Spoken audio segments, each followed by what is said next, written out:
Hi, good evening, everybody. It's Richard Askam here with the latest instalment of our Grimbarians lockdown talks. This is the third one, I think, that we've done in this series, since that we've all been sort of living a life that we weren't expecting to be living at this time of year. It's unfortunate today because it's been sunny for like ever, and today I don't know how long I was asleep last night, but I woke up and it's like November, so not so nice today. But I'm going to be cheered up by my two guests tonight, and we thought we would have a sort of a double header tonight and have two guests for our Grimbarians talks, both of whom have featured in the Grimbarians exhibition, and both of whom are lovely people, and I'm delighted to introduce tonight Charlotte and Steve. Good evening. Good evening. Good evening. That was a very nice introduction. That's the nicest one I've ever done for you, Steve, and don't get used to it, I think is but how are you both doing? Okay, yeah, no, we're doing good actually. So we've been keeping ourselves busy through lockdown with a mixture of like business and charity work, drinking lots of wine and beer naturally. We had a lot to use up, so obviously. As you know, I used to work in the wine business, and I always told people it wasn't drinking, it was research. So you could, you've just been doing some, plotting and planning ahead for when you reopen. So the problem was we had half barrels left, so we had half barrels of a lot of lagers, and then day on them. So we had to make sure they went. Well done. I applaud you. Exactly. So just in case there's anybody in the wide world that doesn't know who you two are, I'm going to give you both 2 minutes to give us your potted history. Charlotte, you get to go first because you're way prettier than he is. So after you. Currently, we'll start with present. We both run Healing Manor Hotel, which is a 37-bedroom hotel in a converted manor house. We've got our two rosette pub on site, which is a Pig and Whistle, and then we've got the restaurant, and we're a wedding venue as well. My background is kind of more in marketing and social media. I started off my career in London as a celebrity fashion stylist, and then moved back to Grimsby, I'm going to say about 8 years ago, and then fortunately or unfortunately met this one. She tried to dress me, you can tell. Yeah, you need to get started on that, really. So. No hope. And then kind of moved from the fashion industry and naturally fell into the food sector, which I think is quite apparent for Grimsby, and quickly discovered that it doesn't matter where you are in the world. You can have clients from all over, and then our kind of working relationship grew with our personal relationship, and here we are at Healing Manor, which we've been here now for just over 2 years. 2 years. Okay, thank you very much. Steve, see if you can beat that. Hi, I'm Stephen Bennett, known as Leisha Chef and a struggling alcoholic. You don't appear to be struggling, it has to be said. I am having a cup of tea, actually. You seem quite good at it. I was born in Louth, so I was a local lad. Worked in 3 different hotels in the area, and then became a director. Worked in some Michelin star restaurants. Did a few bits. Met my beautiful wife now. The right thing to say. Well done. And she was very lucky to find me. Less well done. And that's about as much as my career is, mate, really. So Charlotte makes me look good. So you're being blasé, Steve. You said the word a few Michelin star bit and some bits and bobs. Tell us a little bit more about that, because don't throw that away. It's important. Okay, so I was brought up in a butcher's baker's. So my family had a butcher's baker when I was a young child. So I kind of grew up in the food sector market. I kind of got kicked out of a couple of schools, and then kind of fell into chefing to just a hotel just outside of Louth. Was there, became a head chef at 22, and then became director at 26. Left there about 10 years ago. Then moved to the Oaklands as a consultant. Set that up. We got Comfy Duck.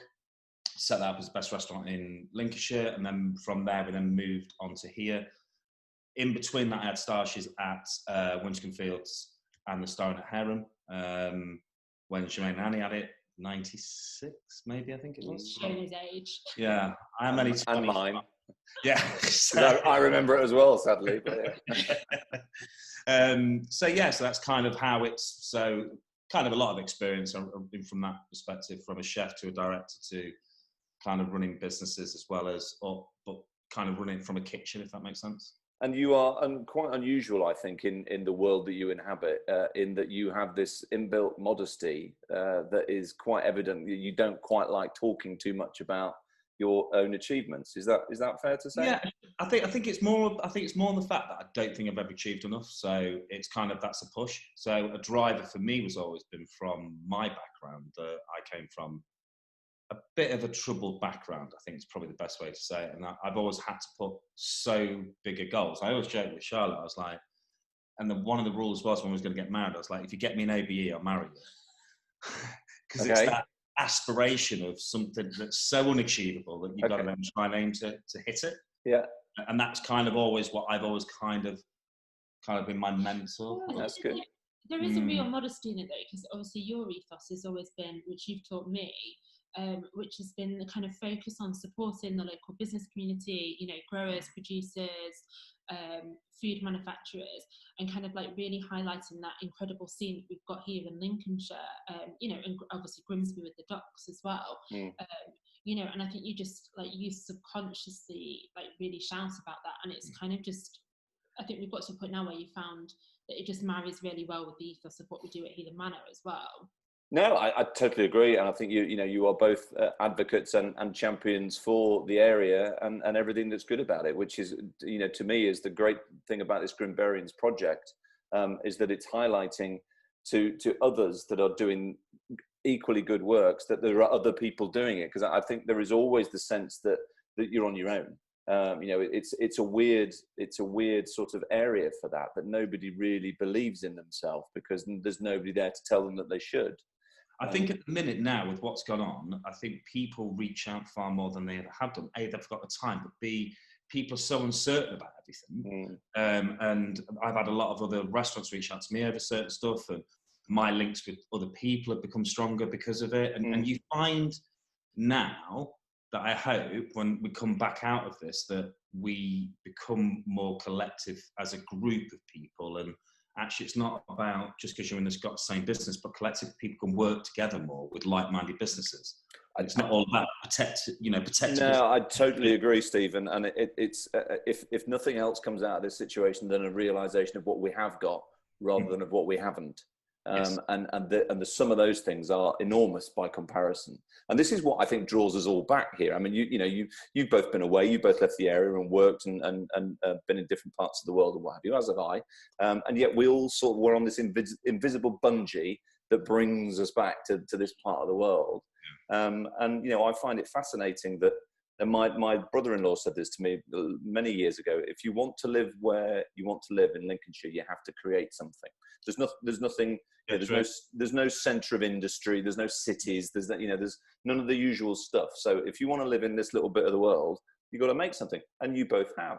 So that creative sort of flair runs through a lot of people in this area, I think. Are you finding that now with people are turning their hands to different things as well? Yeah, completely. And I think, do you know what there's a lack of? There's a real kind of gap between like education and industry. And I think that there's always this mentality from a young age that, if I stay in Grimsby, I can't achieve. And you just have to look at the likes of, like Will and Kate at Doc's Beers and Alexis at Fortis. And there's so many incredible businesses here. And it's I think one of our kind of key kind of projects with everything we do is working with that next generation to say, actually, look, there's so many opportunities around here, and in the world of social media and being able to send an email to a national brand or a global brand or whatever, you can be based in Grimsby or Lincolnshire, and the quality of life here is incredible. Absolutely. And I think the missing piece of the jigsaw for so long has been belief that it's possible to do what you want to do where you want to do it. I also think as well, Grimsby's probably hampered people because actually it makes no difference. It's a mindset of people. So if your mindset changes and you wake up as a person that you are going to achieve and you can achieve and you can inspire other people, you can inspire yourself to do something, you'll achieve anything. Absolutely. Are you feeling a tangible difference in the area recently? Because I get the sense that there's a little bit more belief creeping back into the world, and we're seeing, like Jordan's doing great guns with My Energy, and we're seeing the green estuary and the energy estuary. There's a distinct groundswell of change going on. Are you feeling that? Yeah, absolutely. I think as well, with the investment that's coming into the community in the renewable sector, especially, obviously that's bringing in, again, a new wave of people to the area, and they maybe have that kind of city mentality. Everyone's becoming a lot more open-minded and actually kind of seeing the area for the potential that it's got. I have a joke, and you kind of steal this line off me quite a lot, and I always say, like, Lincolnshire's the county that the world drives through to get to Yorkshire, because Yorkshire's become such a brand. And I think what we've got here in Grimsby and Lincolnshire is there's so many independent businesses and people kind of trying to fly the flag, and it's now got to a point where I think people are actually seeing an advantage in coming together and having those conversations and saying, okay, how can we help each other? How can we shout the same message, to a different audience? And I think that sense of collaboration is really coming to the forefront, especially because of COVID. I think as well, you have to remember, as long as you are being professional and you're a nice person, you'll work hard, you will achieve, and things will make a difference regardless of whatever it is. This is coming from a be professional. Well, don't worry, everybody knows that's not true. Start throwing it in. But I get the sense that Grimsby is becoming less of a dirty word to its residents, which is ironic when you consider, and you'll have witnessed this, as have I, that it's our town, we get to slag it off, but we're not that keen on anybody else doing it. So there is a little bit of inbuilt pride in there, even though it's hidden quite a long way back. But I don't know, the more time I spend on projects in the town and getting involved with the regeneration projects and whatever, there is such pent-up desire to see it come back. And it'll never be what it used to be. It can't be. So what can it be? Do you get that feeling?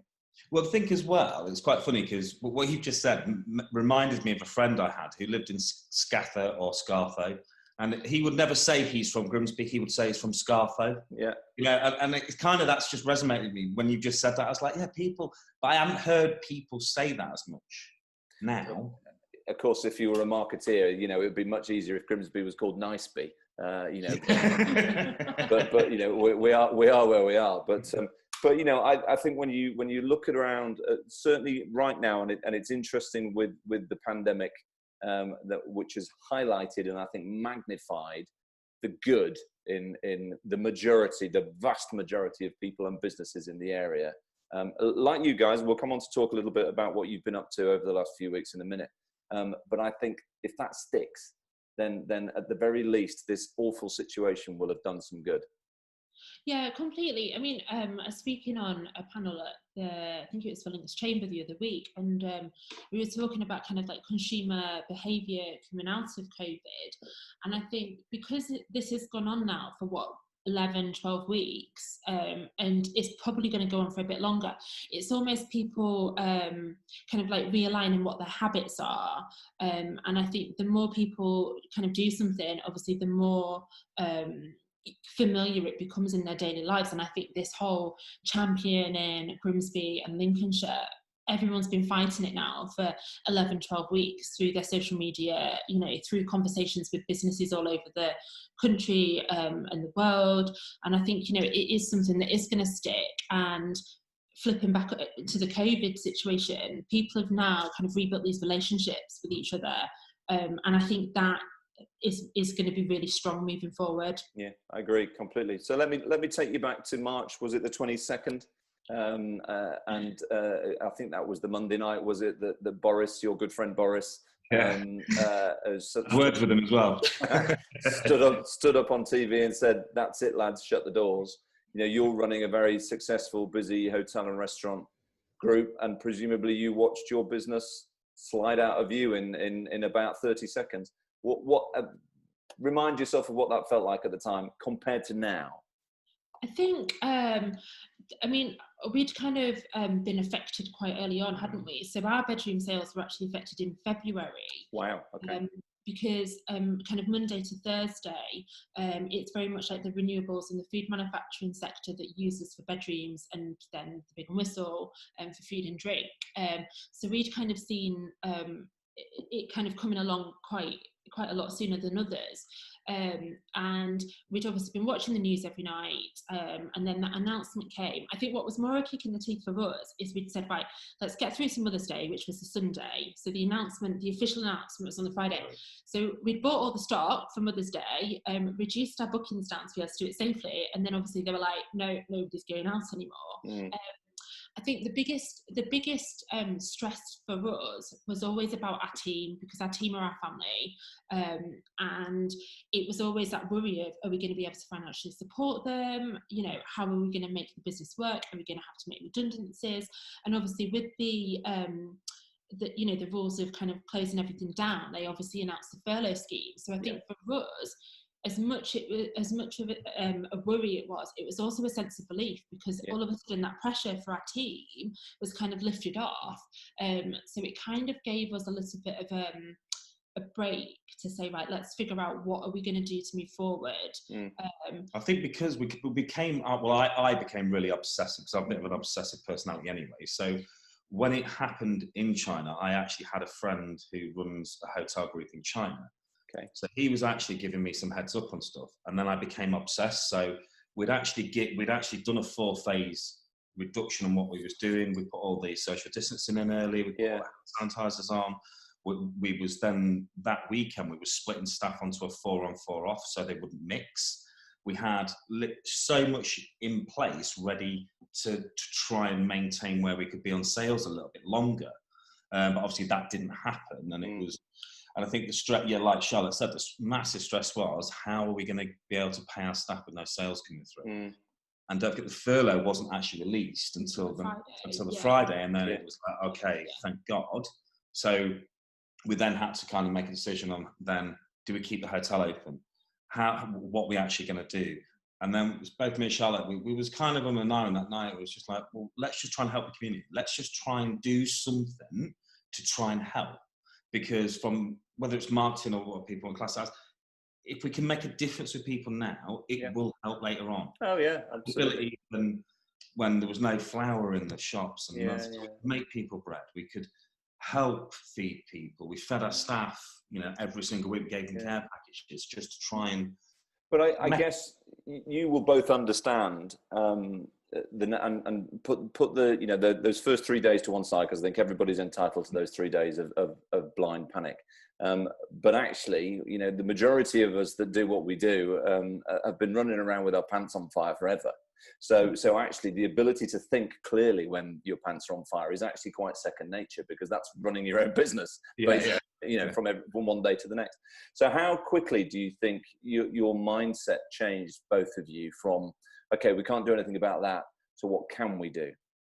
Well, I think, to be fair, we'd been talking about it pre-lockdown, again, preempting what was going to happen. We'd actually come to the conclusion that we're like, oh, this is going to be great. We can actually have some time off together. We've just got married. Okay, it's not going to be safe to open up. But then literally within a day, we had a chaotic Sunday, because we was like, oh, we'll do a takeaway Mother's Day lunch with no system in place. It was a bit mad. And then we very quickly started getting inquiries from people, like probably on the Monday after we'd been closed on the Friday, say, are you going to be doing takeaways? Are you going to be doing this? And we just kind of said to ourselves, do you know what? We're not the kind of people to sit still. Let's just do it. We're very fortunate that whilst we've got 37 bedrooms, 22 of them are outside with direct access to the outdoors. Yep. So as soon as we've done the risk assessments on it and spoken to kind of a lot of our offshore companies that use us for bedrooms, we'd kind of identified that we could very quickly put safe systems in place. Sure. To keep those bedrooms open. I mean, don't get me wrong, it's not been busy by any stretch of the imagination, but it's been there as an avenue for business. Yeah. And then within that first weekend, we put a new system in for the takeaways. I think we maybe did over that weekend 400 covers. sold out, and we was like, let's stagger it so it's safe.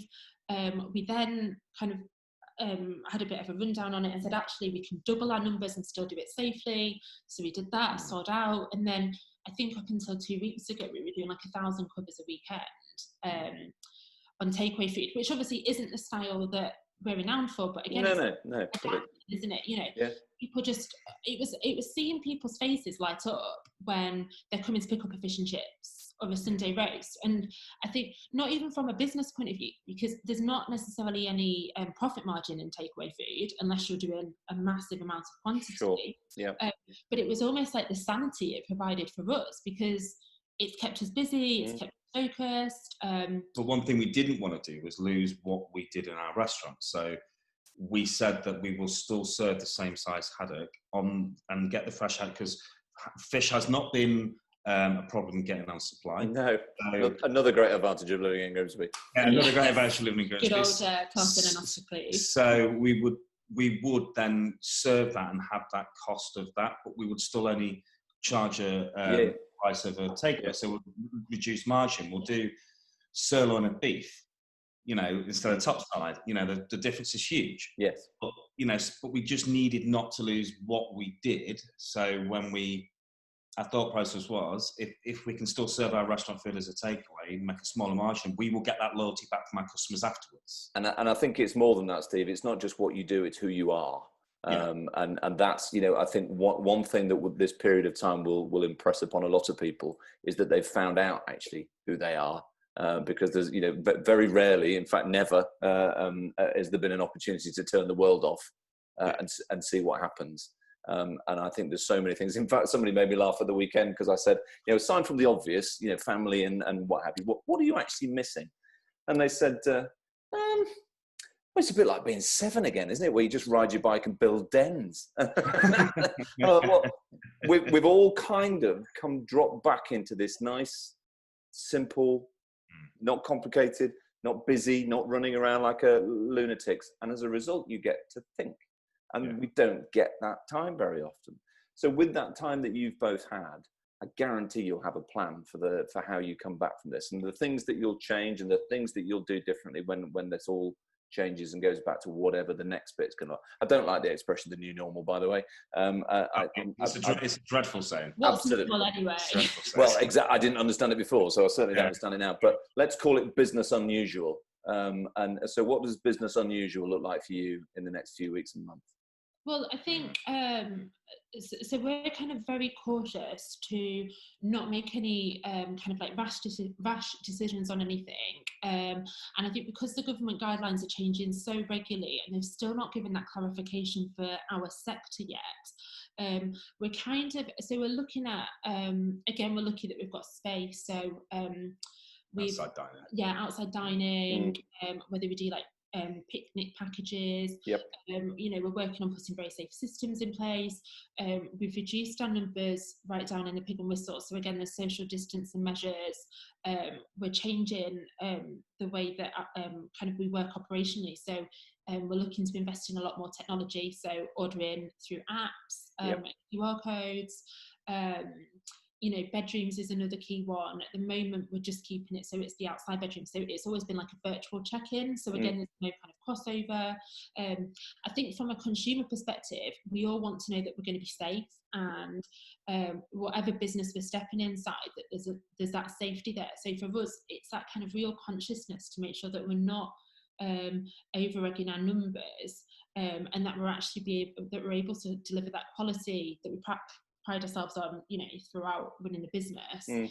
And again, like maintaining, you know, the food standards. So a key thing is the supply chain. You know, there's a lot of talk at the moment about the food supply chain, and also people's behaviours changing towards the food that they eat and the provenance of that.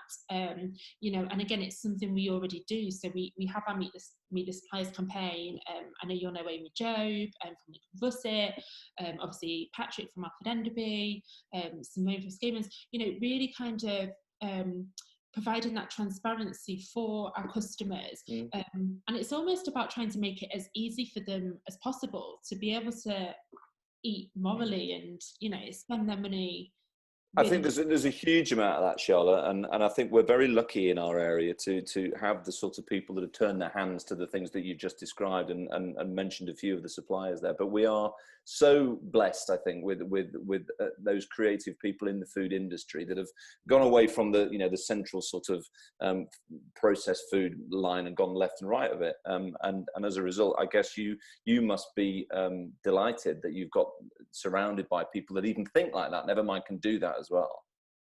Yeah, I think absolutely. I mean, another thing that you're going to be doing, I think it's the 24th of June, Lincolnshire Show, obviously the first year in, 150 years. Yeah.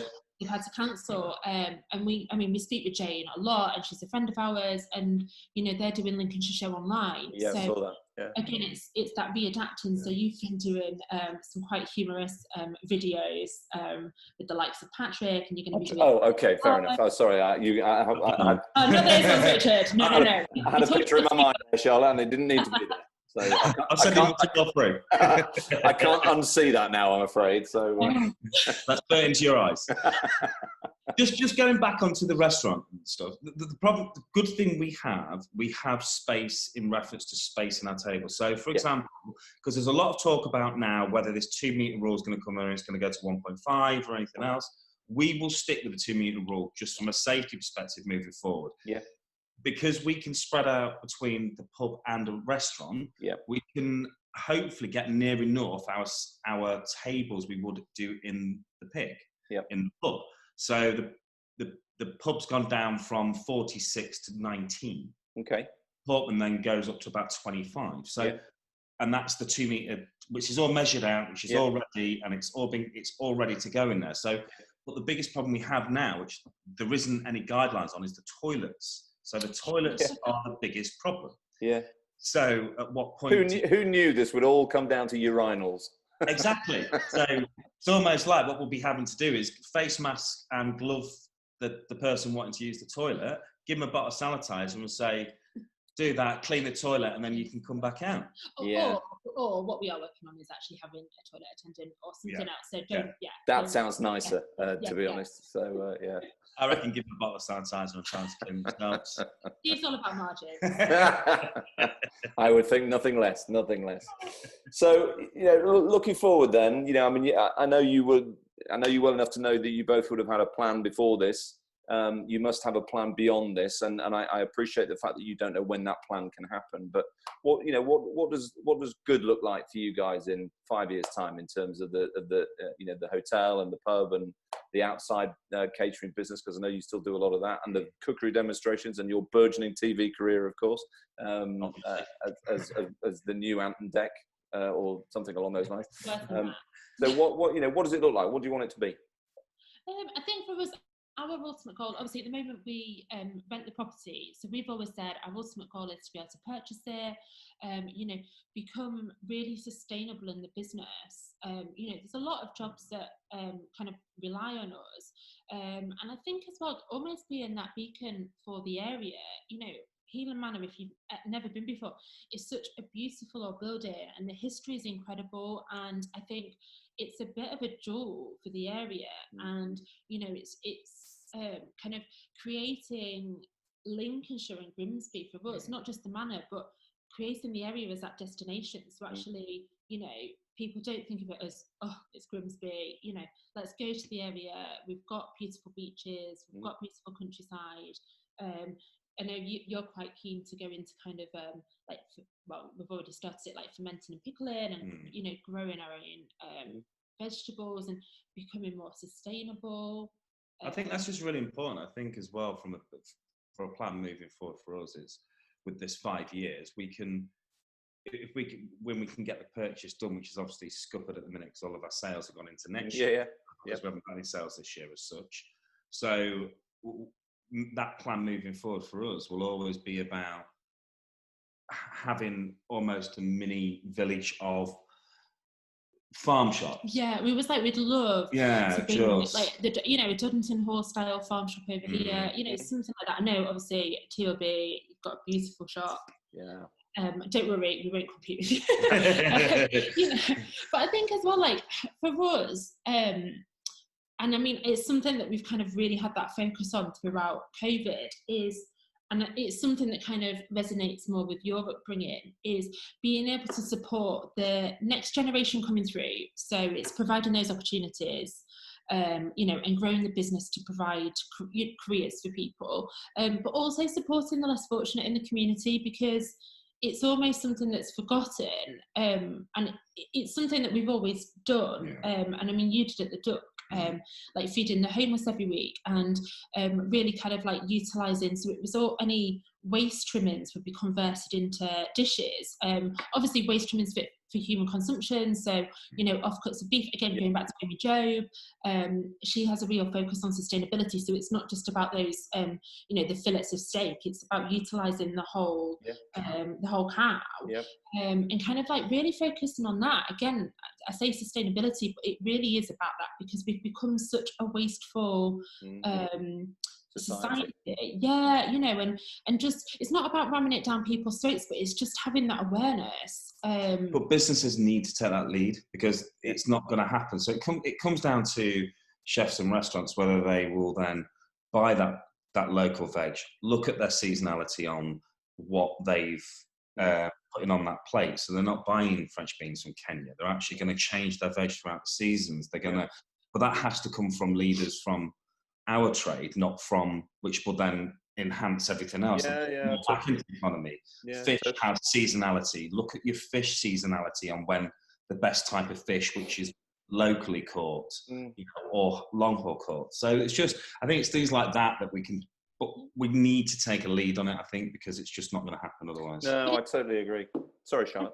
No, it's okay. I was just going to say, the thing is as well, it's a learning curve for us, because we're constantly learning as we're going along. And again, this comes back to that, you know, kind of everybody coming together as businesses, and it's almost sharing that information. And, you know, we say as well, the more variety there is in Grimsby, Cleethorpes, Lincolnshire, and even with national brands coming as well, the more people are going to stay in the area and spend money locally. So actually it drives up the local economy. And it's, for us, it's trying to kind of break through that mentality of saying, look, competition is good, but let's just try and all keep on a level, let's work together, you know, provide that variety for people. And like I say, it drives everything in such a positive way. Absolutely, and I think you are one of several key building blocks in the area that are already driving that positivity. Mildly interrupted at the moment, granted, but you know, everybody will be back, and I think it's just all credit to both of you that you see not only the world that way, but also our little bit of the world that way. Interesting to hear what you both think about the regeneration plans for the town. You know, obviously there's a lot of talk about what could and couldn't happen. I'm sort of involved a little bit in that project, so I know a little bit more about what's going on. But from your perspective, where you sit, you know, again, what do you see happening in the next few years in the area? I think, do you know what? I think that there's that reinvestment. I know you touched on Jordan before, but again, these kind of, I say young, I know Jordan is young, but I'm not ageist. But you know, that whole kind of like these new businesses investing into the area. And again, it's just going to drive that regeneration. So the demand for new housing, you know, trying to kind of reinvest in the shopping scene. I know obviously Cleethorpes is thriving. You've got ID Architects who have obviously taken over some of the build. I can't remember what it's called, but some of the building. The Haven Mill there. Yeah. You know, and actually, again, businesses like that being there is just going to attract other businesses to then move into the area. I know there's obviously lots of talk around the football stadium and all the politics around that, but I think it's so important that we continue to invest in the local area, you know, and again, it's just about driving up that economy. I think as well, looking at it, so like the docks and with the old town type thing, I can't remember what it's called. What's the Casbah, yeah. I would absolutely love to put a fish and chip restaurant in there. Absolutely love to, and that would be absolutely amazing. The backdrop, everything. Yep. So, you know, to regenerate that area and bring that area back to something, whether it be a really cool coffee shop or wine bar. Yeah. You know, that type of thing would just be absolutely amazing. And it's coming, Steve, because if you know, you've only got to look over the river at Hull. Yes. but for evidence of what's possible. You know, and I've joked about this many a time before, and Charlotte's too young to remember, but you know, when we used to go over on to Hull on the ferry, to be taken to a shop. Richard. No, you were taken to a shop that you didn't want to go to buy trousers that you didn't want to wear, and you had to walk from the ferry. It used to where it used to dock on the Hull side, what used to be called Murder Mile, okay? Because the chances were you weren't going to get those trousers, you were probably going to get killed. And now you look at it, and there's the fruit market, and there's the 340i, and all of the development that's happened, and ID Architects were involved in that. You know, James had a big part to play in that, and it's fabulous. So it's possible. So I keep saying to people, if Hull can, we can. Yeah, I think we've got a bigger advantage with what actually is there, and actually the generation there should be a lot easier because of the infrastructure that's already there for the wind farms and everything else already in situ. Absolutely, yeah. No, it's all entirely possible, and I think you two are playing a fantastic part in that, and all power to you. It's nice to have two Grimbarians with me tonight. It's also nice to have two previous winners of the Business Person of the Year award. Yeah, she's the longest standing now. Yeah, well, you know. Just thought I'd drop that in. It's not an OBE, but you know, we're working on the OBE, Steve, for this year, so don't worry about that. But listen, thank you both for taking the time. I always enjoy talking to you both, so thank you for that. And I wish you all the best with whatever comes next, because you absolutely 100% deserve it. And just keep doing what you're doing. Thank you. All right, take care. We'll see you soon. All right, Cheers, thank mate. you. Bye-bye. Bye.